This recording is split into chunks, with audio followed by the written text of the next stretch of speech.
constitutional alteration will today be considered by Benjamin Kalu. Today we are going to have the final review of the Constitution and what will be the new additions or subtraction the Nigerian Constitution will have. But here is my problem. There are two key elements out of this amendment that are causing controversies. One is the state police. As you have it on my screen, the Federal House of Rep of Pashkin in Plateau State has said that Benjamin Kalu must not push for state police. That state policing will not solve the issue of insecurity in Plateau State. That's one. The second one is the Southwesterners, okay, or shall I say Lagosians to be particular, are clamoring against the Indigenization bill. We all understand that some few weeks ago, when the conversation about the constitutional amendment alterations on this Indigenization bill, that people can claim to indigene of being a state if they have spent some amount of money or they have used maybe 20 years thereabout in a particular place. That also generated a lot of controversies. But before we delve about the Indigenization bill, let's look on this state policing issue, because for me, I think that is more critical. All right. Now, on the issue of state policing, this same House of Rep guy whose constituency is constantly being attacked, all right, because he's a Fulani man. Probably he has cattle he rears or grazes. He has said that the state policing is a initiative that the Nigerian states is not yet matured for. I mean, how many people have been killed since 2010, 2011 into today? Because some Fulani elders are what? Are running rampage, running mad. And there seems to be what? Uncontrollable, because these guys have guns that other people do not have. How many communities have been displaced in that middle belt? In fact, so many communities have been renamed to names that were never related to such areas. In a situation where we have the state policing, I am damn sure that these people who are the invaders, okay, rightly put, the Fulani elders invading people, erasing people's ancestral history wouldn't have happened. So what exactly is this House of Rep? What is it defending? Why is he against the police? Because I know there is no any common sense Nigerian that will come out and speak against the police if he doesn't have a sinister agenda. I mean, it's clear for us now that the North are standing way right there against the state police creation, using the mantra or using the rhetorics that the state police will be abused by political opponents or by the incumbents to oppress the political opponents is simply a mere gimmick to erase our thought and, of course, to wipe away the various advantages of state police above the disadvantage. Yes, while we cannot say that some governors will use the state police to abuse or intimidate their opponents, but we can say that the advantage of state police outweighs this disadvantage, because indeed there is nothing in this life that does not have advantage against its disadvantage. Now, they know that when we start having state police, we know that the Fulanis in the Plateau State have been clamoring to want to be the governor one day. We know that the Fulanis have been fighting for land, in Plateau State, even in Benue State. We know that the state police, when it has been created, the proliferation of the Fulanis or infiltration of the Fulanis through the Nigerian army and the Nigerian police force, wherein their brothers are the one grazing, and for that reason they will not want to take decisive actions against their brother. That will no longer be the case, because when state police are created, there will be what we call intensive and effective profiling of people in every state, because when state police is created, our diversity as a people will now be protected and respected.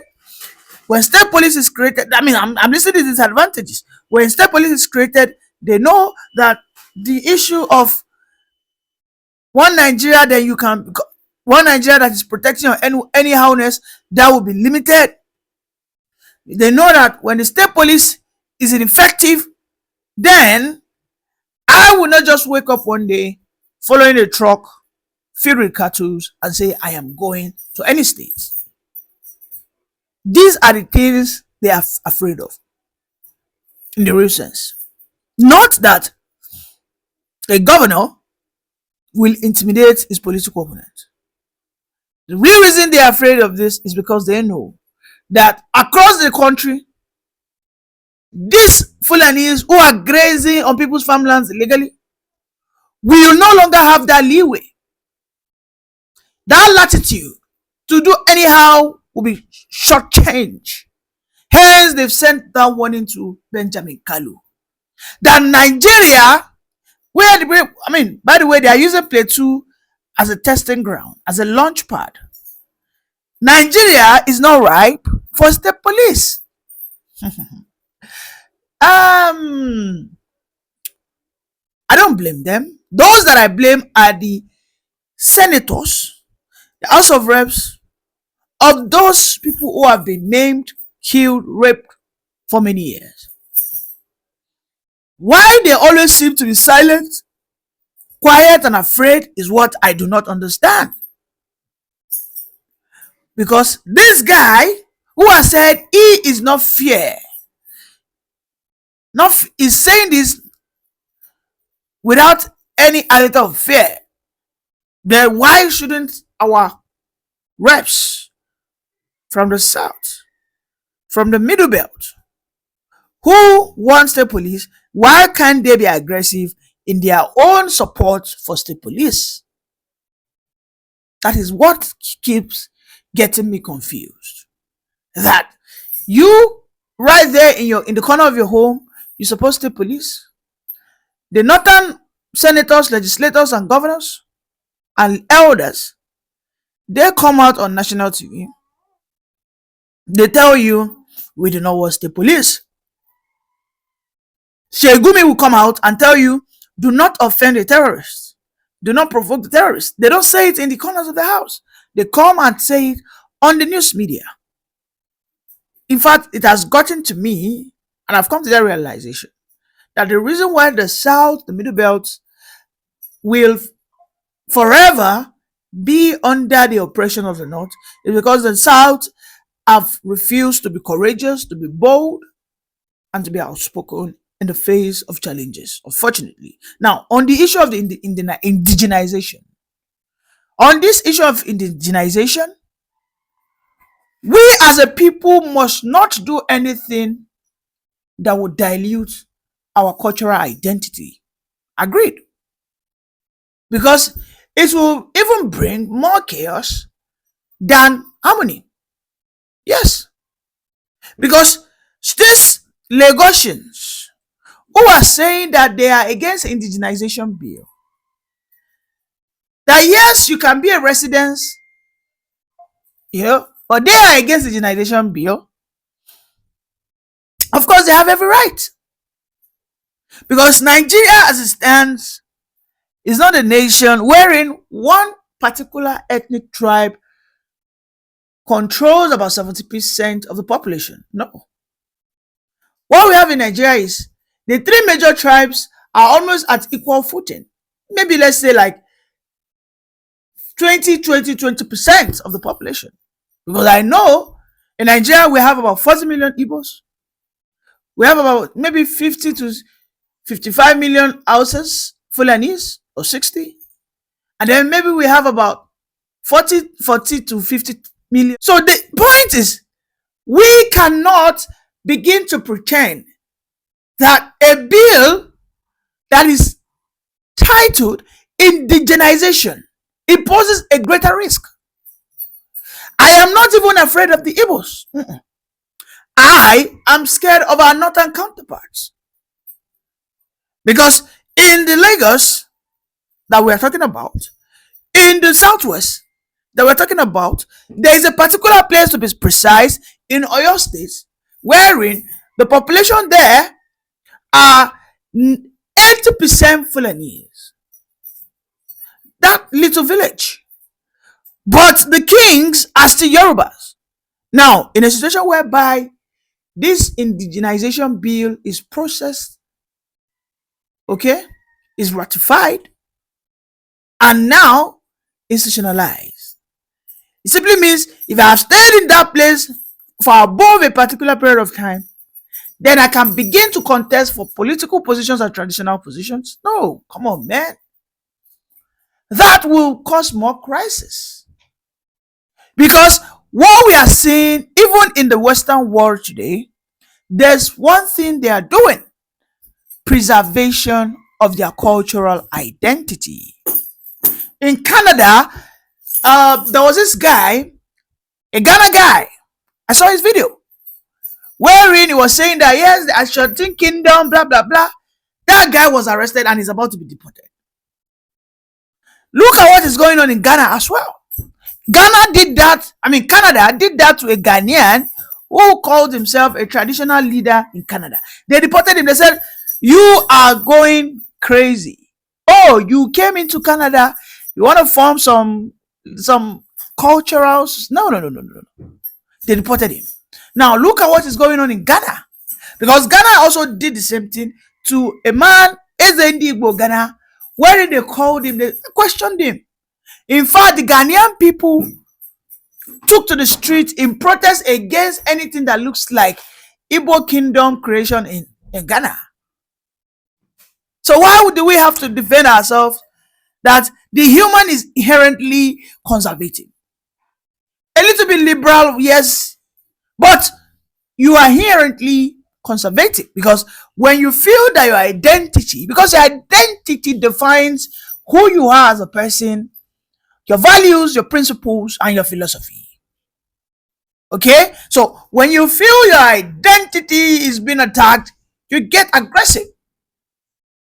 That is what happens as a human being. So Benjamin Kalu must take a look at the indigenization bill, because whoever comes out to cry, forget about the Southwest. What about the Northerners, the Fulanese, those that have been grazing in a particular area in Abia, in Enugu, in Imo, in Oyo, in Kwara, in Osun? They have been grazing there for years. So when that bill is passed, that means they can lay claim to be indigenous. And when that is done, they will have every right to say, we have this land belongs to us, because we are not indigenous, we are not aborigines, which we know in reality is false. So do we want to push ourselves into such calamity? Well, for me, I know that the ultimate solution is separation or total decentralization. And these are the things that we need to talk about. And that was why I majored on state police, because I know that the state police is way more important than the indigenization bill. Yes, I know. Okay? And by the way, the indigenization bill, if it is passed also, it kind of poses a threat to the state police creation. Because when the indigenization bill is passed, a Fulani man will begin to lay claim to be an indigene of Owerri. Then he will want to be drafted into the state police. So you can see the confusion. Those two bills must be looked into critically. The state police must be created. The indigenization bill must be reviewed holistically. What are the advantages of the indigenization bill? Does it brings more advantage over disadvantage? For me, I think it poses more disadvantage. It presents more disadvantage. Because when you say you want to bring indigenization bill, what you're trying to do is you want to erase people, okay, stylishly, you want to erase people's history. Okay, and by the way, I don't know why the Lagosians are the loudest, because this is not about the Lagosians alone. Just like I've alluded to, when you take a deep dive, okay, and a deep analysis of what is about this is about to create, you will understand that the indigenization bill, yes, must be reviewed. Let it be citizenship. Let it be, yes, let it be that, okay, I am a citizen of this state because I have done this, okay, and all the local laws must be explicitly stated out that yes, a citizen, these are the things you are entitled to, these are the things you can probably contest for or not contest for. When those things are done by the state legislators, then there wouldn't be any issues. But if the federal then pass a indigenization bill, then we know that it will want to override the state. In situations that it doesn't override it, it will be causing conflict. That's the truth. It will be causing conflict. Hence the reason why we need to look at this constitutional amendment carefully. But like I've always said, the most important constitutional amendment that Nigeria needs is the what? The constitution called referendum, wherein all of us will come, or our individual representatives, genuine ones, that will go into a room and come out, maybe after 90 days, a constitution that truly represents who we are. And I'm very sure that that constitution will talk about resource control, state policing, okay, protection of our cultures as human beings, decentralization. I mean, these are the things I know, free education. I mean, these are the things that I know. A true constitution that wants to speak to who the Nigerian people are, this, it must not without a doubt begin to question our cultural differences. No, no, no, no. Anything towards that is just a recipe for anarchy, recipe for crisis, recipe for bloodshedding, recipe for the northern oligarchy to continue to override over every one of us. And that will not stay, because the Nigerian people, the Yorubas, the Igbos, the Hausas, the Middle Beltons, every one of them are now culturally conscious in the past 2 years. Because why? We have a bigot sitting on the throne of power. Let's listen to this Benjamin Kalu together.